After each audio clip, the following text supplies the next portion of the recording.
Hello friends, welcome back to सेल्फेस। तो आज हम अपने लॉजिकल रीजनिंग पजल्स वाले में डे 9 पर आ चुके हैं। 8 पजल्स हम कवर कर चुके हैं अलग अलग टाइप की। वो पजल्स आप लोगों ने कवर कर ली होंगी आई होप। अभी तक नहीं किए तो जाकर के टाइमर लगा करके कर लीजिए। हम स्टार्ट करते हैं डे 9 की पजल। देखिए आज की पजल किस बारे में है। कह रहा है 8 बंदे हैं ABCDPQRS sitting around a rectangular table in such a way that 4 persons sit on each of the 4 corners and other 4 persons sit on the middle of each side। ठीक है, तो हमने सर्कुलर कर लिया था, हमने ट्रायंगुलर कर लिया था, बट उसमें क्या था कि सबका फेस एक ही डायरेक्शन में था, टुवर्ड्स द सेंटर। बट इस वाले में इसको चाहे आप स्क्वायर टेबल समझ कर लो या रेक्टेंगुलर टेबल। मैंने आपसे कहा था लास्ट क्लास में भी जब हम ट्रायंगुलर वाली बात कर रहे थे कि क्लोज्ड एंटिटी किसी भी फॉर्म में हो सकती है, वो आपका सारा सर्कुलर में ही होता है। ठीक है, चाहे वो रेक्टेंगल दे दे, स्क्वायर दे दे, सर्कल दे दे या ट्रायंगल दे दे, पेंटागन वगैरह भी दे सकता है, ऐसी कोई बात नहीं, हेक्सागन पेंटागन भी दे सकता है। ठीक है, तो इस वाली पजल में हमारे पास जो अलग चीज़ है वो ये कि 4 कॉर्नर्स हैं, 4 साइड हैं। अब यहाँ पर अगली लाइन में अलग चीज़ है, the one who sits at the corner of the table faces opposite to the center of the table and the one who sits at the middle of the table face towards the center of the table। Okay, corner वाले बंदों का face away है centre से और जो middle में बैठे हैं लोग उनका फेस टुवर्ड्स द सेंटर है। ठीक है, तो उसमें इट्स लाइक कि कुछ लोग नॉर्थ है, कुछ लोग साउथ है, ऐसा हम लीनियर में करते हैं ना, तो सेम सर्कुलर में भी है कि कुछ का फेस सेंटर की तरफ है, कुछ का face away from the centre है। ठीक है, उससे ऑब्वियसली राइट लेफ्ट में फ़र्क पड़ता है, इसीलिए हमें ध्यान से करने की ज़रूरत है। तो पहले तो फटाफट से टेबल बना लेते हैं हम। रेक्टेंगुलर टेबल है, स्क्वायर भी बोल सकते हैं, ऐसी कोई बात नहीं है। ठीक है, तो 8 बंदे उसने इस हिसाब से बोले हैं, 4 कॉर्नर्स, 4 मिडिल में। ठीक है, अब ध्यान से जिनका जिस साइड बोला है उसी साइड कीजिएगा। जो कॉर्नर वाले बंदे हैं वो opposite to the centre of the table. Opposite to the centre of the table का मतलब है away from the centre, and जो मिडिल में है face towards the centre of the table. ठीक है, तो मिडिल वालों का फेस ऐसे है। आई होप समझ आ गया इसमें फ़र्क कहाँ पर। ठीक है, तो ये तो हमारा अरेंजमेंट है। Person sitting on opposite sides are exactly opposite to each other, मतलब ये कॉर्नर वाला और ये कॉर्नर वाला एग्जैक्टली ऑपोजिट, नॉर्मल बात बोल रहे हैं। ठीक है, ओके, यहाँ से है हमारा प्रॉपर जो अरेंजमेंट हमें बिठाना शुरू करना है। ठीक है जी, कहता है Q sits immediate to the right of D. Q D के इमीडिएट राइट में है। अब ऐसी वाली पजल्स में क्या होता है कि कहाँ जहाँ पर कुछ लोग अवे फ्रॉम द सेंटर है, कुछ टुवर्ड्स द सेंटर है, तो अगर मुझे किसी का ओरिएंटेशन मिल जाए वहाँ से स्टार्ट करना ज़्यादा बेटर है। ओरिएंटेशन का मतलब है जहाँ से किसी बंदे की पोजीशन कि वो टुवर्ड्स द सेंटर फेस करके बैठा है या अवे फ्रॉम द सेंटर। क्योंकि अगर मान लीजिए कि मैंने एज्यूम कर लिया टुवर्ड्स द सेंटर वाला, एंड देन लास्ट में आते आते आते आते पता चला कि उसका फेस तो अवे फ्रॉम द सेंटर होना चाहिए था, तो पूरा अरेंजमेंट दोबारा बनाना पड़ जाता है।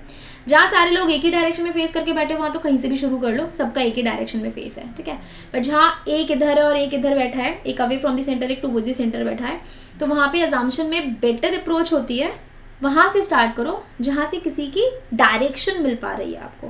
नहीं किसी की मेंशन है तो फिर अब आपको ऑब्वियसली रिस्क लेना पड़ेगा। एक केस आप टुवर्ड्स द सेंटर का बना लो, एक case away from the centre का बना लो, कहीं ना कहीं तो एलिमिनेट हो ही रहा होगा। ठीक है, तो अगर मैं फटाफट से स्किम करूँ, आपकी अप्रोच में ये चीज़ का ध्यान रखना। देखो, हमें सिर्फ पजल नहीं सॉल्व करनी है, पजल फास्ट कैसे सॉल्व करनी है वो चीज़ भी साथ साथ सीखनी है। ठीक है, तो अगर मैं फटाफट से स्किम करूँ, मुझे डी की ओरिएंटेशन नहीं दे रखी, सी आर सी की नहीं है, but R C sits opposite to each other बोल रहा है हमें। Only one person sit between A and B who does not sit near to D, C sits near to Q, who faces to the centre, S who faces to the centre. यहाँ से हमें एक बंदे की direction मिली, हमें किसी भी बंदे की डायरेक्शन नहीं मिली थी, हमें एस की डायरेक्शन मिल गई है, तो हम यहाँ से स्टार्ट कर सकते हैं। ठीक है, कह रहा है 2 person sit between D and S. D और एस के बीच में 2 लोग हैं। हु नियरेस्ट सब्जेक्ट के लिए होता है, यानी एस के लिए है। S faces to the centre, यहाँ से स्टार्ट कीजिएगा आप। तो S faces to the centre, S को यहाँ पे कर लिया। अब 2 बंदे डी और एस के बीच में हैं। अब एस के राइट साइड में जाऊंगी तो 2 बंदे छोड़ करके डी इधर भी बैठ सकता है, और एस के लेफ्ट साइड में जाऊंगी तो 2 बंदे छोड़ करके डी इधर भी बैठ सकता है। तो एक और अरेंजमेंट फटाफट से बना लेते हैं दोनों के लिए, बहुत ज़्यादा देर नहीं लगेगी, छेती छेती बना लेंगे हम। देखो या वे है ना, ये मैंने एस मान लिया, 2 लेफ्ट साइड पर छोड़े तो डी को इधर मान लिया।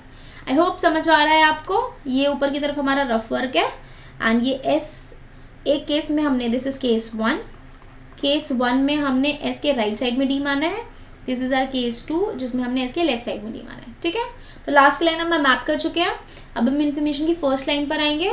क्योंकि हमें डी मिल गया तो हम डी से क्यू को इजीली मैप कर लेंगे। ठीक है, कहता है Q sits immediate to the right of D, D के इमीडिएट राइट में है, राइट। ठीक है जी, केस 1 में डी इधर बैठा है, इसका राइट पड़ेगा इधर की साइड पे जहाँ मैंने अभी आपको एरो बनाया है, इमीडिएट है तो क्यू इधर आ जाएगा। ठीक है, केस 2 में डी का राइट पड़ेगा इधर की साइड पर। आप अपने आप को एज्यूम कर लो कि आप इधर बैठे हो डी की साइड पे, तो आपका फेस ऐसे, आपका फेस बाहर की तरफ है, राइट हैंड ऐसे जा रहा है, तो डी का राइट इधर पड़ेगा। ठीक है, तो क्यू आ गया हमारा इस डायरेक्शन में। क्लियर हो रहा है यहाँ तक? फिर कहता है R and C are opposite to each other. ठीक है जी, आर सी एक दूसरे के आमने सामने है। अब केस 1 में देखूं तो केस 1 में आमने सामने की जगह देखो, ये तो यहाँ पर है, इसके ऑपोजिट आर सी लूँ तो इसके ऑपोजिट सी आर की जगह खाली है। इधर लूँ तो इधर इसके सामने, इधर आपको समझ नहीं आ रहा होगा, मैं पॉइंटर से दिखा देती हूँ। अगर मैं इस वाली पोजीशन पर लूँगी यहाँ पर, तो यहाँ आर सी पॉसिबल नहीं है, उसके सामने एस है। इधर डी बैठा हुआ है तो उसके सामने आर एन सी नहीं ले सकती, इधर क्यू बैठा हुआ है। तो केस 1 में तो आर एन सी जो है एक ही उसमें जा सकता है, तो इधर आर या सी में से एक होगा, सी एन आर में से। ऑपोजिट की दोनों बंदों की ऑपोजिट जगह सिर्फ एक ही केस में खाली है, केस 1 के अंदर। ठीक है, अब केस 2 में हमारे पास 2 जगह खाली है। एक तो दिखाती हूँ, एक तो क्यू के जस्ट इमीडिएट लेफ्ट साइड में, क्यू के इमीडिएट लेफ्ट साइड में खाली है, और एक बिल्कुल ये वाले सेंटर की तरफ खाली है, इसके आमने सामने खाली है, और क्यू के इमीडिएट लेफ्ट में भी आमने सामने खाली है जगह। तो आर सी इधर भी बैठ सकते हैं, आर सी इधर भी बैठ सकते हैं। ठीक है, बट अगर मैं ये वाली लाइन देखूँ, C sits near to Q, ठीक है, ये वाली लाइन है ना, सी जो है वो क्यू के नियर है, सेकेंड लास्ट लाइन, तो वहाँ से हम केस को एलिमिनेट कर सकते हैं। तो सेकेंड केस में सी को क्यू के लेफ्ट साइड पर बिठा देंगे एंड उसके ऑपोजिट आर आ जाएगा। ठीक है, सिमिलरली केस 1 में क्यू के लेफ्ट साइड पर सी आ गया, यहाँ से हम आर को एलिमिनेट कर देंगे और उधर आर आ जाएगा। आई होप यहाँ तक क्लियर हो गया। दोनों केस अभी तक हमारे सही वर्क कर रहे हैं। ठीक है, अच्छा, ये लाइन कहती है only 1 person sit between A and B who does not sit near to D. ये हु किसके लिए है? बी के लिए। ए और बी के बीच में एक ही बंदा है और बी जो है वो डी के साथ नहीं बैठता। ठीक है जी, हमारी सारी लाइंस मैप हो चुकी है, सारी इंफॉर्मेशन एक्सेप्ट दिस वन। ठीक है, केस 1 की बात करते हैं। केस 1 में डी के पास मुझे बी को नहीं बिठाना, तो यहाँ पर मेरा बी नहीं आ सकता, तो बी के पास केवल यही 2 जगह खाली है, इन दोनों में से किसी एक जगह पर बी आएगा, राइट। बट अगर मैंने बी को इधर एज्यूम कर लिया तो एक छोड़ करके एक ही जगह न इधर एस की तरफ खाली है, बिकॉज इधर सी बैठा है और उधर आर बैठा है, तो यहाँ तो बी को एज्यूम नहीं कर सकते, तो इस केस में बी इधर आ जाएगा एंड एक छोड़ करके इधर ए आ जाएगा, राइट। आर के राइट साइड में ए आ जाएगा एक छोड़ करके, तो बची जगह पे बचा बंदा हु इज पी। ठीक है जी, केस 1 हमारा पूरा बन गया, कोई हमारी इंस्ट्रक्शन वॉयलेट नहीं हो रही है। अब केस 2 देखते हैं। केस 2 क्या कह रहा है? डी के साथ में बी नहीं है। ठीक है, तो डी के साथ में बी नहीं है, आर और डी के बीच की जगह खत्म हो गई हमारी। अब हमारे पास ये 2 जगह बची हैं, तो बी या तो इधर आएगा या इधर आएगा, राइट। अब अगर मैं बी को इधर मैंने लेट कर लिया कि बी इधर बैठा है, समझ आ रहा है कहाँ पर? सी के जस्ट राइट साइड में बी को मैंने मान लिया, तो एक छोड़ करके एस है और उधर की साइड एक छोड़ करके क्यू है, एक ही जगह नहीं है, तो ये केस नहीं बनेगा। अब चलिए एस की तरफ से मान लेते हैं। बी को मैंने एज्यूम कर लिया एस के राइट साइड में, तो एक छोड़ करके आर है और इधर साइड एक छोड़ करके सी है, ए को तो बिठाने की जगह ही नहीं मिली यहाँ पर, तो यानी केस 2 इज एलिमिनेटेड। केस 2 यहाँ पर इस लास्ट लाइन पर आकर के, मतलब ये जो लास्ट से थर्ड लाइन है, यहाँ पर आकर के हमारा अटक गया कि बी और ए के बीच में एक की जगह नहीं मिल पा रही थी। ठीक है, जबकि केस 1 हमारा पूरा बन गया था, राइट। क्लियर हो गया? तो कुछ भी नहीं है, ज़्यादा मुश्किल पजल नहीं थी, बट येस इसमें थोड़ा सा केस था। डिपेंड करता है आप अप्रोच कहाँ से कर रहे हो। अगर आपने इनिशियली अप्रोच डी वाले पॉइंट से कर लिया होता कि डी के इमीडिएट राइट में क्यू है और अगर आप डी को सेंटर पर बिठा देते तो कहीं ना कहीं केस एलिमिनेट हो रहा होता और आपका नहीं बनता, फिर आपको दोबारा से डी को away from the centre assume करना पड़ता, तो वो दोबारा से रीडू वर्क होता। एक आप यहाँ पर अटक सकते थे, जो भी आप अटके हो कि जहाँ पर आप बी डी के बीच में आ गए, मतलब बी और ए के बीच में एक ही बंदा है, तो एक केस यहाँ बना हमारा। तो इस केस से अगर आपने अप्रोच सही से किया है तो एटलीस्ट एक आधा केस आपने एलिमिनेट कर दिया होगा। बाकी ज़्यादा मुश्किल पजल नहीं है, इसको दोबारा से आराम से देखो, पेस स्लो करके देखो, कुछ इशू आता है तो do let me know in the comment section, ठीक है। अभी हम इसके फटाफट से क्वेश्चंस देखते हैं। मुश्किल तो नहीं लग रही ना पजल्स? अभी भी दिक्कत तो नहीं है? ऐसा तो नहीं है कि पजल्स के नाम से डर लग रहा है, ऐसा लग रहा हो कि भैया पजल्स तो होती ही नहीं है हमसे, कहाँ से आ जाती है और क्यों आ जाती है सेक्शंस में? तो अगर ऐसा अभी भी लग रहा है तो बताइए, हम थोड़ा सा और आराम से और थोड़ा पेस लेके करेंगे कि भाई थोड़ा आसान लेवल की भी मैं मिक्स करूँगी इसमें, बट ऑलरेडी बहुत ज़्यादा मुश्किल नहीं है, इतने लेवल की तो आपको करनी ही पड़ेगी अगर आप कॉम्पिटिटिव एग्जाम को एस कर रहे हैं, बी बैंकिंग का हो, MBA एंट्रेंस एग्जाम हो, तो इन सब में तो ये आएंगे ही आएंगे, ठीक है।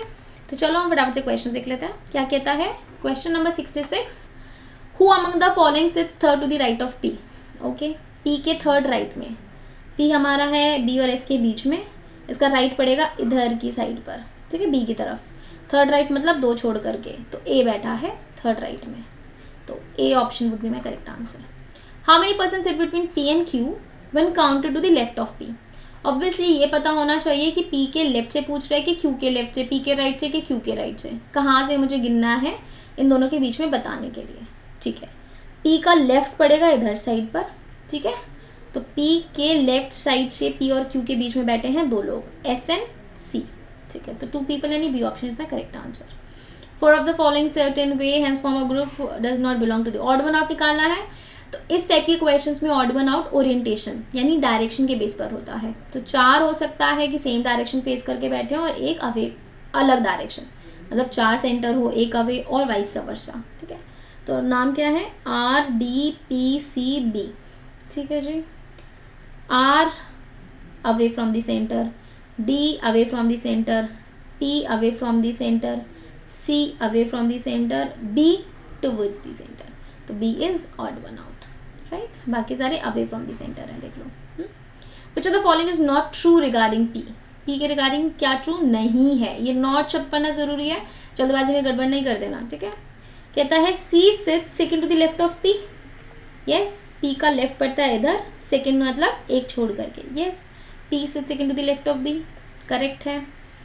P sits immediate to the right of B, B के इमीडिएट राइट में है, B देखो, yes, B ऐसे है, अंदर की तरफ फेस करके बैठा है B, ठीक है, ऐसे अंदर की तरफ फेस है, तो उसका राइट इधर साइड पड़ेगा, लेफ्ट इधर साइड पड़ेगा, ठीक है। आपको मेरी मिरर इमेज दिख रही हो सकती है, बट ऐसे अगर टुवर्ड्स द सेंटर फेस करके बैठा है B, तो इधर राइट है, नीचे की तरफ एंड ऊपर की तरफ लेफ्ट पड़ रहा होगा, तो P जो है वो B के राइट में आ रहा है, तो ये इन्फॉर्मेशन भी करेक्ट है, मुझे नॉट करेक्ट निकालनी है, तो ना A आंसर है मेरा, ना B आंसर है। C कहता है D sits opposite to P, yes, D और P ऑपोजिट बैठे हैं, ये भी करेक्ट है, तो ये भी आंसर नहीं है। 2 person sit between P and R when counted to the left of R, counted to the left of R, left of R, left of R है ना, हाँ सॉरी मुझे लेफ्ट ऑफ P लगा, left of R, yes, R का left इधर पड़ता है, तो R के लेफ्ट से जब देखेंगे 2 person, ये ओनली 1 person is sitting, इसलिए 2 person लिखा है ना, यस, तो this is the incorrect information, right, हमने सही पढ़ा ना, one counted to the left of R, 2 person P and R, left of R तो इधर पड़ गया, 2 person नहीं है P और R के बीच में, ओनली 1 person इज देयर, तो this is my correct answer. अगर ये भी गलत होता तो मैं ई मार्क करती हूँ, ऑल आर ट्रू, ठीक है, तो D option is my correct answer, ध्यान से देखना। What is the position of R with respect to Q, okay, Q के रिस्पेक्ट में R की पोजीशन क्या है, Q है हमारा इधर, R है हमारा इधर, तो अगर हम इस साइड से चले तो Q का राइट साइड पड़ता है, तो राइट से थर्ड है, 1 2 3, 2 छोड़ करके तीसरे नंबर पर है, और अगर लेफ्ट साइड से चले तो 5th नंबर पर है, बीच में 4 छोड़ दिया ना उसने, तो 5th टू द लेफ्ट या 3rd टू द राइट, ठीक है जी, 3rd to the right, D option इसमें करेक्ट आंसर, ठीक है, 3rd टू द राइट हमें दिया हुआ है, तो ध्यान से कीजिएगा इन क्वेश्चंस को। कई बार क्या होता है कि हमने 2 छोड़ दिया, हम उसको सेकंड टू द राइट पढ़ रहे हैं, ठीक है, छोटी छोटी गलतियां हो जाती हैं पजल सॉल्व करने के बाद भी, और ऐसा ज़्यादातर प्रेशर में होता है कि जब हम पेपर में सॉल्व कर रहे होते हैं, मॉक में सॉल्व कर रहे होते हैं, तो जल्दबाजी होती है। तो पजल तो सही बन गई, बट उसमें भी बहुत से बच्चे बोलते हैं अरे केयरलेस मिस्टेक हो गई, क्वेश्चन तो आसान था, पजल भी सही बन गई। तो ऐसा बहुत बार होता है बच्चों का कि पूरी पजल सही करी है, 5 में से 4 क्वेश्चन सही है, 1 क्वेश्चन गलत। ऐसा हो कैसे सकता है? जब आपने पजल सही बनाई, 4 क्वेश्चन सही करे, तो 1 क्वेश्चन तो ऑब्वियसली केयरलेस मिस्टेक से गलत हुआ। बट आप ध्यान दो कि एक एक question due to negative marking आपको कॉस्ट करता है। आता हुआ नंबर भी गया और नेगेटिव मार्किंग भी ले गया। तो please fight for each and every mark. एक एक क्वेश्चन के लिए लड़ेंगे, तब जा करके वो विनर वाला एटीट्यूड आएगा आपका, ठीक है? तो ऐसा मत सोचो कि अरे यार एक ही तो क्वेश्चन गलत हुआ है, 2 ही तो गलत हुए हैं, इतने सारे तो सही हो गए। नहीं, अच्छी बात है इतने सारे सही हो गए हैं आपके, but then also you should be like, ऐसे अंदर से होना चाहिए कि यार एक गलत हो कैसे गया, मतलब वो वाला एटीट्यूड हो रखना पड़ेगा आपको, तभी जा करके वो वाले कट ऑफ वाले मार्क्स जो निकलते हैं कि किसी की 100 में से 70 कट ऑफ जा रही है या 200 में से 150 कट ऑफ जा रही है, तो वो क्लियर कर पाते हो आप। CMAT वाले पेपर में अगर आपके 300 नंबर आ रहे हैं तो आप इतना अच्छा परफॉर्म कर लोगे, तो वो तो तभी पॉसिबल है जब एक एक नंबर एक एक क्वेश्चन के लिए फाइट करोगे। You can obviously do it, ठीक है? चलिए आज की वीडियो हम यहीं ख़त्म करते हैं। प्लीज़ पजल्स की तैयारी करते रहना। ऐसा नहीं है कि भाई ब्रेक आ जाता है या फिर वीकेंड पड़ जाता है तो आप पजल्स की तैयारी छोड़ देते हैं। तो ये वाली हमारी जो सीरीज़ है, जो हम पजल्स की करते हैं, मंडे टू फ्राइडे करते हैं, तो पिछली 5 पजल्स और इस बार की 5 पजल्स जो भी हमारी कवर हो गई हैं, तो प्लीज़ इन्हें कवर कर लेना, आई मीन सारा रिवाइज़ कर लेना। पिछले हफ्ते हमने 4 करी थी, इस हफ्ते हमने 5 कर ली, तो टोटल 9 पजल्स हो चुकी हैं।